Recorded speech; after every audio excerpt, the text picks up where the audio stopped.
सूरज की किरणों में अमृत का वो प्रकाश, हर नई सुबह के साथ यीशु राजा है अब। अंधकार से जो लड़ती उसकी वाणी है आप, उसकी वाणी है आप, उसकी वाणी है आप। अमृत वाणी, अमृत वाणी, अमृत वाणी, अमृत वाणी, अमृत वाणी। पहला पाठ संत यूहन्ना का पहला पत्र, अध्याय 2, पद संख्या 18 से 21 तक। बच्चों, यह अंतिम समय है। तुम लोगों ने सुना होगा कि एक मसीह विरोधी का आना अनिवार्य है। अब तक अनेक मसीह विरोधी प्रकट हुए हैं। इससे हम जानते हैं कि अंतिम समय आ गया है। वे मसीह विरोधी हमारा साथ छोड़कर चले गए, किंतु वे हमारे अपने नहीं थे। यदि वे हमारे अपने होते तो वे हमारे ही साथ रहते। वे चले गए जिससे यह स्पष्ट हो जाए कि उनमें कोई भी हमारा अपना नहीं था। तुम लोगों को तो मसीह की ओर से पवित्र आत्मा मिला है और तुम सब सत्य जानते हो। मैं तुम लोगों को इसलिए नहीं लिख रहा हूँ कि तुम सत्य नहीं जानते, बल्कि इसलिए कि तुम सत्य जानते हो और यह भी जानते हो कि हर झूठ सत्य का विरोधी है। यह प्रभु की वाणी है। ईश्वर को धन्यवाद। भजन अनुवाक्य। स्वर्ग में आनंद हो और पृथ्वी पर उल्लास। स्वर्ग में आनंद हो और पृथ्वी पर उल्लास। प्रभु के आदर में नया गीत गाओ। समस्त पृथ्वी प्रभु का भजन सुनाए। भजन गाते हुए प्रभु का नाम धन्य कहो। दिन प्रतिदिन उसका मुक्ति विधान घोषित करते जाओ। अनुवाक्य। स्वर्ग में आनंद हो और पृथ्वी पर उल्लास। स्वर्ग में आनंद हो और पृथ्वी पर उल्लास। सागर की लहरें गरज उठे, खेतों के पौधे खिल जाएं और वन के सभी वृक्ष आनंद का गीत गाएं। अनुवाक्य। स्वर्ग में आनंद हो और पृथ्वी पर उल्लास। क्योंकि प्रभु का आगमन निश्चित है। वह पृथ्वी का न्याय करने आ रहा है। वह धर्म और सच्चाई से संसार के राष्ट्रों का शासन करेगा।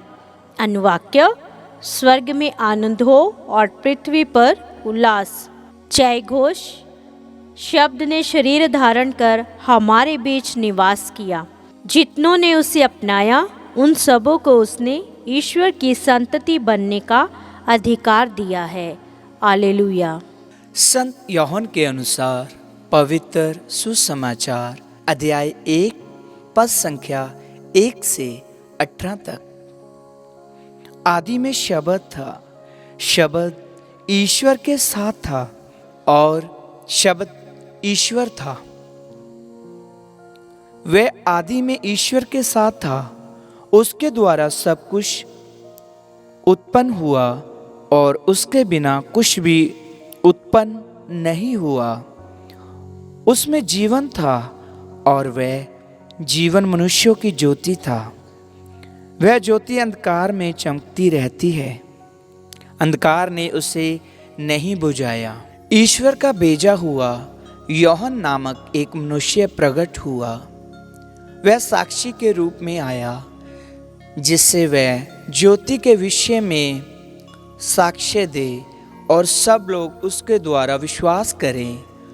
वह स्वयं ज्योति नहीं था, उसे ज्योति के विषय में साक्ष्य देना था। शब्द वह सच्ची ज्योति था जो प्रत्येक मनुष्य का अंधकार दूर करती है।